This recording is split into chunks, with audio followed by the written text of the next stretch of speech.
will break down the threats tonight on Weather Unfiltered with Alex Wilson. I'm Dr. Rick Knabb. We are deep into the throes of summer with a lot of heat and humidity and a lot of storms. A lot of moisture, a lot of warmth, as you pointed out. That combo usually leads to either uncomfortable days or storms, or honestly both. In fact, sometimes you think it's too hot. I wish it would rain, and then it storms and it's a little bit too much. And the threats we're dealing with are not just severe storms, but as always the case with severe weather, heavy rain that could lead to flash flooding.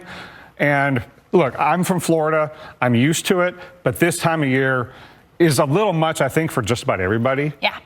The Floridians used to it, but again, we've got a lot of folks that go to Florida who may not be as comfortable with these extremely uncomfortable temps. Unless they were just in Philadelphia, in which they go, I know exactly what you're talking about. They're like, this feels a lot like home. Give me a cheesesteak while I wait in line. I mean, those heat index values up around 104, 105, even 106. Yesterday we talked about how it's a good idea in Florida to go to a water park during those conditions, but we know not everybody's on vacation. Right.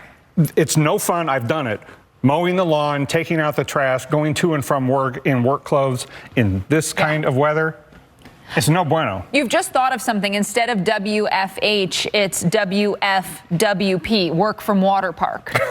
we need all of our devices are going to be in Ziplocs. Yeah, we got to work on our electronics, but man, that would be much more. Find you and get you quickly. Yeah, I mean, getting their attention. They know what to watch for. They know a swimmer in distress, and they will be able to get you to safety. If you are not at a guarded beach, obviously we don't want you to be there, but let the rip current take you away from shore. Eventually it'll release you, then you can swim parallel to the shore and then back into the shoreline. So but again, lifeguards are going to be your best friends. Not only can they help you if you get caught in a rip current, but they can also help you identify rip currents. Now, in Destin, tomorrow and Friday, bring low but not zero risk of rip currents. On Saturday, we've got that medium risk. So into the weekend, where we expect more people to be at the beach locations, a little bit more elevated of a risk. And heat is going to be a huge problem all across those beach locations, from the Carolinas down into Georgia and through a lot of Florida. I know it is the heart of summer, but remember, a lot of times you get people coming from other states or even other countries where maybe they're not as used to the heat and humidity, and that combo can really take it out of you, especially if you're doing, activity that would be exerting. This is not one of those days to play 3 hours of beach volleyball or beach football, or even being at the theme parks and just standing and spending a lot of time outdoors in line. If you're not hydrating, you can get yourself into trouble and feel that heat. Trust me, even last week, being up in Philadelphia, that heat and humidity just outside for shorter periods of time gives you kind of the heat headache. All your energy is zapped. Now, Orlando, we actually could see a record high tomorrow. 97 the forecast, 98 is the record. So we're going to be really, really close. I think we tie it in Tampa. I think we tie it in Sarasota. In Punta Gorda, likely to break a record. 98 would beat the record of 97. And in Fort Myers, 98 would tie the record. So we'll see. We could be seeing a lot of records tied, if not broken, during the day tomorrow. And Dr. Knabb, these are the numbers that maybe jaw-dropping to you, or at least truly make you sweat. Feels like temperatures tomorrow in Jacksonville as high as 104 to 106 during much of the afternoon. Yeah, Alex, we're into the worst time, more significant flood risk. Yeah, double whammy. Well, Major League Baseball season is in full swing with games all the way through October. The changing seasons will be a factor on how the ball behaves.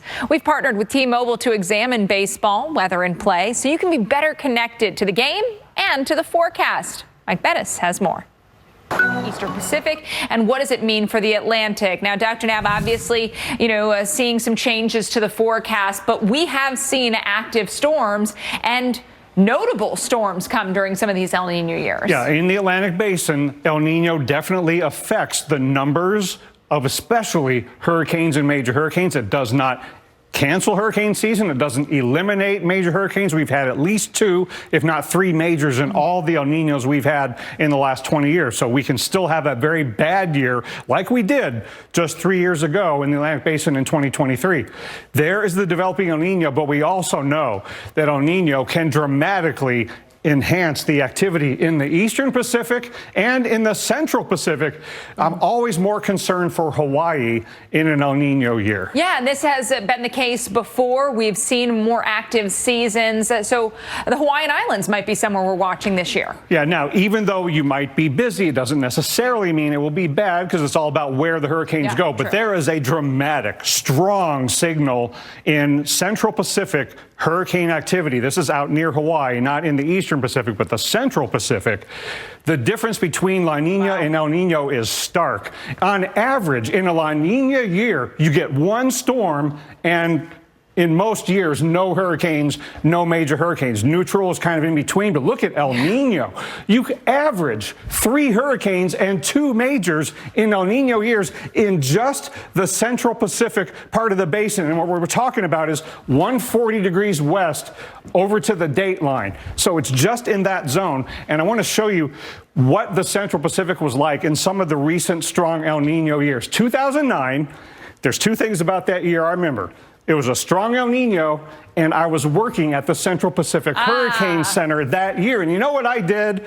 I took all of the Air Force and NOAA planes away from the Atlantic Basin because the hurricanes that were happening were out in the Atlantic and not affecting land. But for Felicia that approached in August, and for Neki that was a scary south to north track just west, we had to bring out all the aircraft to Hawaii because we were threatened more than usual because of El Nino. So this is really showing that busy season that can be a result of El Nino. And there have been other years as well with other notable storms for the Hawaiian Islands. Now, you think 6 storms, 3 hurricanes, 1 major in the Central Pacific is busy? 2015 was busier. And just a reminder, 2009, the storms were out to sea until Ida. And that was in November. You know what I was doing in November? I was flying to Florida.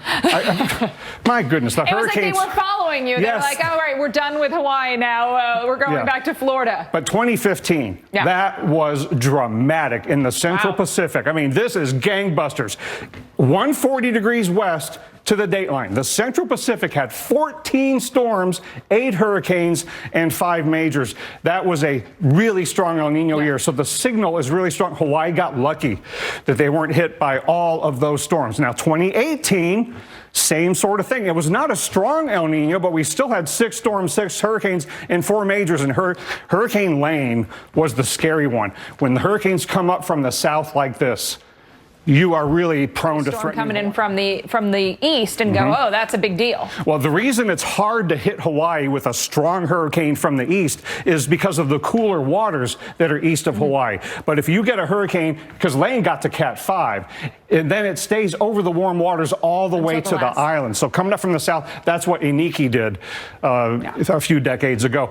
But we were there covering it, and man, Hawaii got really fortunate that it got torn apart at the last minute. And then, this is just 3 years ago, 2023. Not only did we have a busy East Pac with Hillary doing what it did in Southern California, we had Hurricane Dora do that long track to the south of Hawaii. Now, they were fortunate that the hurricane missed, but El Nino in Hawaii is also known for drought. And when Dora went by with a strong ridge to